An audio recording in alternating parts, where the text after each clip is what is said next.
evening, sir. Good evening. Very nice to meet you. The pleasure is mine. I'm glad to be here. Thank you. Thank you for taking the time. Yes. Yes, good evening. My name is Trond Jasen and I'm the head of the United Nations Office for Coordination of Humanitarian Affairs here in Nigeria.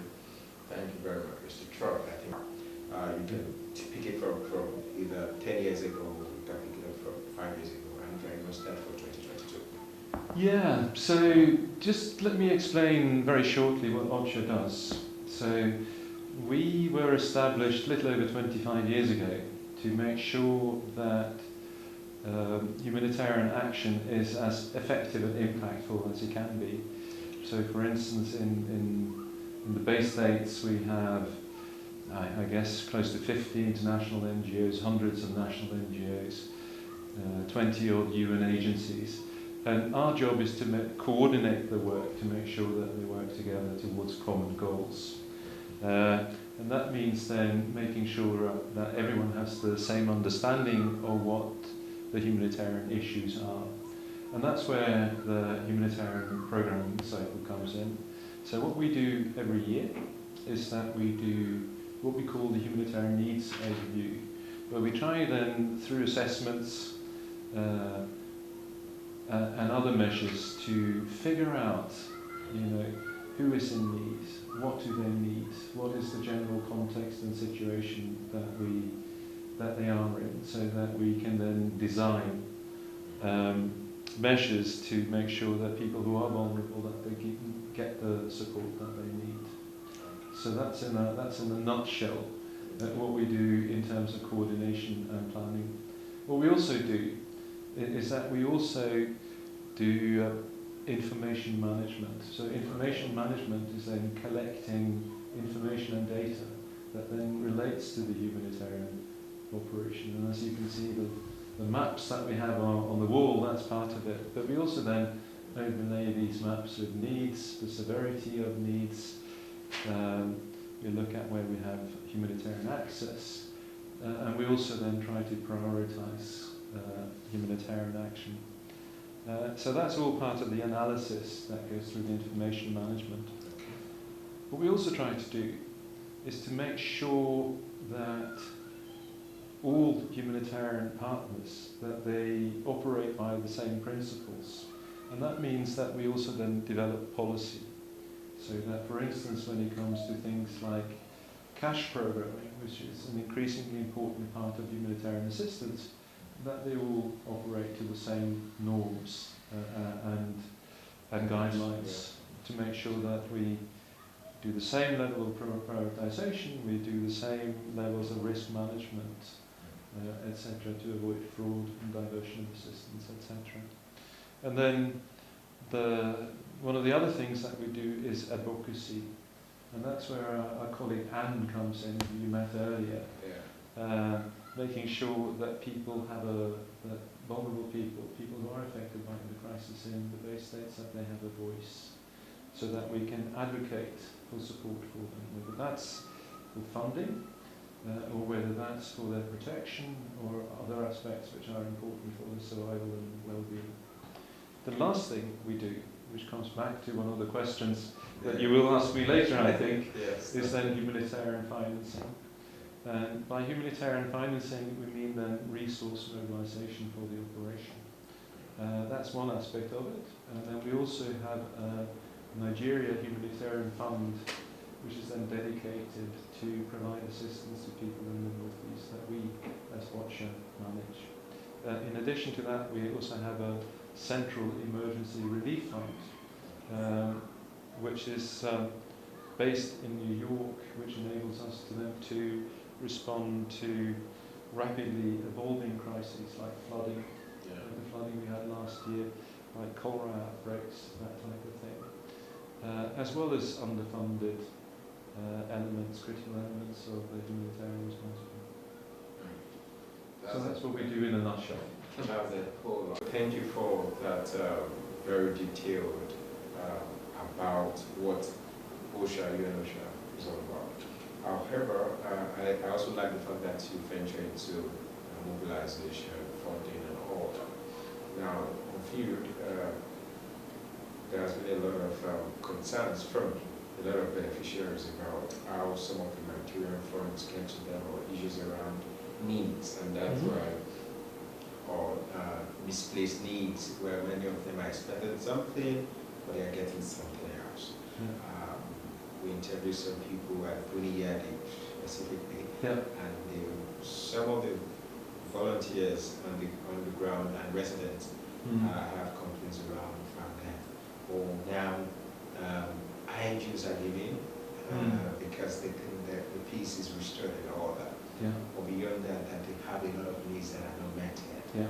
And aside that, many also complain about the diversion of relief materials and all that within themselves and all that. So what I want to ask, what has been the coordination mechanisms and framework aside from the one that is well known, which is the HMO and the HRP, so what actual ways do you try in facilitating these activities in a way that the needs of the people are directly met and they are not diverted? I would like you to talk on that. Yeah, so it's a really good question. So first of all, we are not the watchdog of the humanitarian community. We can give people the general direction of travel in terms of what the most urgent needs are. We try to prioritize as much as we can in terms of making sure that what is being provided should go to the most vulnerable. And that's also what we encourage our partners to do. That it is what people actually need that is being provided, and we call this accountability to affected people. We don't decide what people need. People should be deciding what they need, and they should be able to articulate that and tell us. So it doesn't become, we have 200 blankets, what do you need? but rather that it's tailored then to the needs of that specific community and individuals within that community, as well as the households. So I think that's the first thing in terms of the principles of how we work, that we are accountable to people, that we don't promise them things that we can't deliver. Of course, there are obstacles, as you did mention, in terms of having the funding, having access to these people, in terms of then being able to deliver the assistance. But the bottom line is that we then have guidelines in terms of how aid is being delivered, and each individual organisation then have its own risk management system to make sure that aid isn't being diverted. It goes to those it's intended for, and it has the desired effect in terms of improving their welfare, whether that's alleviating suffering or saving lives. So the principles that we operate by is that assistance is only based on assessed needs.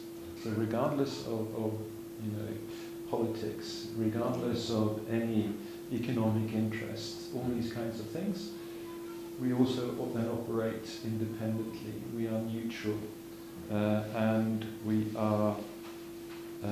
we're not guided by any outside influence in terms of how we provide assistance. So those are some of the core principles that we work by to make sure that it only goes to those that the aid is intended for. And again, that those are the most vulnerable. Okay. Thank you for that. I really appreciate the fact that you clearly have that. And possibly this statement is also important for people who work within the line to also be aware of some of these core principles. But the other one which I mentioned, which is the one that has to do with INGOs live in those fragile states, because there is an assumption, or it's not just assumption, that peace has been restored to most of these places. However, looking at the fact that negative peace might be restored, but we're trying to sustain peace, because most of them complain about that, that they are very scared and worried that after now, what happened next? Most of them are still battling with human security concerns. Yeah. So, and they are very concerned because the effort done so far, if they are not properly managed forward, there might be a relapse of those violent situation. Yeah. Because if they are economically empowered, the young ones might go back into taking arms and joining. Absolutely. So, what do you have to say in the view of the post-conflict peace-building plan? Yeah. For all these projects we have done so far? Very wonderful work I saw on field, and I wanted to talk on that post-conflict peace-building. Thanks for that question. It's a really good question, and it's a bit of a conundrum. As humanitarians, we have a very short-term mission, and that's to make sure that people can survive. It's at some level we're trying then to make sure that people can become more resilient, so that they can withstand shocks, whether that's natural disasters, whether that's being displaced again, or have you not. But I think the important thing is that our role is limited, and that when it comes to rebuilding the peace, the recovery and the development that needs to happen, other people do that. They're development actors, and that's the United Nations Development Programme. It's UNICEF when it comes to education, for instance, and water and sanitation. It's the World Bank and other actors who sit on different types of resources, different types of know-how and capacity that needs to carry this forward. So our role is quite limited, but of course that doesn't mean that we don't work with them so that everything is pointing in the same direction. And I think that's very, very often the challenge, is that when you have a conflict where you have people who are being negatively affected, to make sure that that transition into recovery and development is as smooth as possible, so that you do restore basic services, you do restore livelihoods, and you do have people hope of a better future. Because as you said, if you have large numbers of uneducated, unemployed people, it's fertile ground for radicalism and extremism. And of course that's what we all want to avoid. We want something better to come out at the end of a conflict, that there is a peace dividend. Good being here. Thank you for coming. Thank you. It's been a pleasure. Hope to be here again. Yeah, no, we absolutely will do. Thank you.